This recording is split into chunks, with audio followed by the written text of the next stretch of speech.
अरे बाबा, सध्या ते एकनाथ शिंदे गटाचे आहेत, त्यांचा संबंध भारतीय जनता पार्टीशी आहे, ते लोकांना सर्वांना माहित आहे.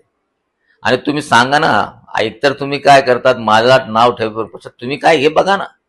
अरे मग तुम्ही त्या पार्टीत राहू नका ना. तुम्हाला भारतीय जनता पार्टी आणि शिवसेना तुम्ही एकत्रित येणार, तुम्ही वेगळं व्हा ना, मग दुसरी पार्टीमध्ये जा ना. मला ब्लेम करण्यापेक्षा तुम्ही स्वतः त्या पार्टीमध्ये, ज्या पार्टी भारतीय जनता पार्टीला घेऊन सरकार केलेली आहे. आणि तुमचे एकनाथ शिंदे तुमचे नेता कोणत्या ताकदीवर मुख्यमंत्री आहे? भारतीय जनता पार्टीमुळेच आहे ना. हा, बाकी आणि तुम्ही तर असं आहे, तुमचा कोणताही काम नाही. तुमचं काम नाही, तुम्ही काही करत नाही.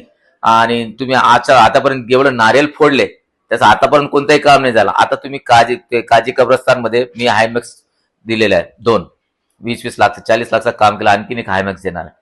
तुम्ही कुठं कोणतं काम केलं हे दाखवा. तुमच्या त्या 20 वर्षात, तुम्ही 10 वर्ष आमदार असताना तुम्ही कोणतं काम केलं हे दाखवा ना. तुम्ही कोणतंही काम करत नाही, फक्त भपका. आणि ते इलेक्शन आला की तुम्ही दिसतात, इलेक्शन संपला की तुम्ही मुंबईला शिफ्ट होतात. लोकांमध्ये मिसळत नाही, लोकांचं काम करत नाही, नाऱ्याला फोडतात, पण कोणत्याही प्रकारचं काम होत नाही तुमच्याकडून. मला सांगा कोणतं काम केलं तुम्ही 20 वर्षात? त्यावर्षी 10 वर्ष तुम्ही आमदार होते, सांगा ना. आता काय केलं तर मुख्यमंत्री.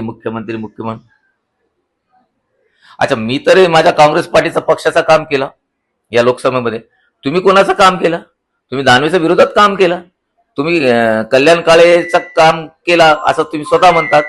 हा, आणि काय काय आमिष घेतले, काय काय मलिदा घेतले तुम्ही. दोन्ही पार्टीकडून मलिदा घेतले, म्हणजे भारतीय जनता पार्टीकडून मलिदा घेतले आणि काँग्रेसवाल्याकडून पण मलिदा घेतले. तुम्ही मलिदा सम्राट आहे. तुम्ही गद्दार आहेत आणि तुम्ही गंदे आदमी अशा पद्धतीचे सुद्धा. हे बघा, गद्दार कोण आहे सर्वांना माहिती आहे. शिवसेनेची गद्दारी कोण केली? याने केली. आता 19 तारखेला माहिती होईल ना, काँग्रेसचे कोण गद्दार आहे, कोण आहे, सर्वांना माहिती आहे. एक आणि तुमचं काय, तुम्ही ईडीला घाबरून पक्ष सोडले. तुमचा पूर्ण खानदान रडतो. आणि म्हणजे तुमच्या घरात असं आहे की लहानपेक्षापासून तो 50-80 वर्षाचा म्हातारा पण रडतो.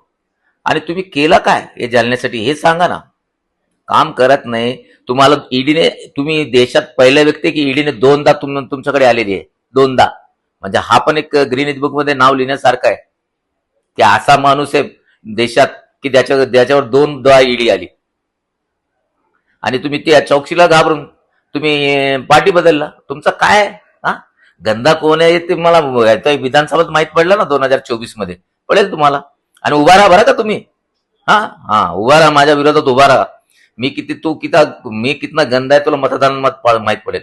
मी तुझ्यासारखा गद्दार नाही, तुझ्यासारखा ईडला घाबरणार नाही, तुझ्यासारखा पैशामध्ये विकणार नाही.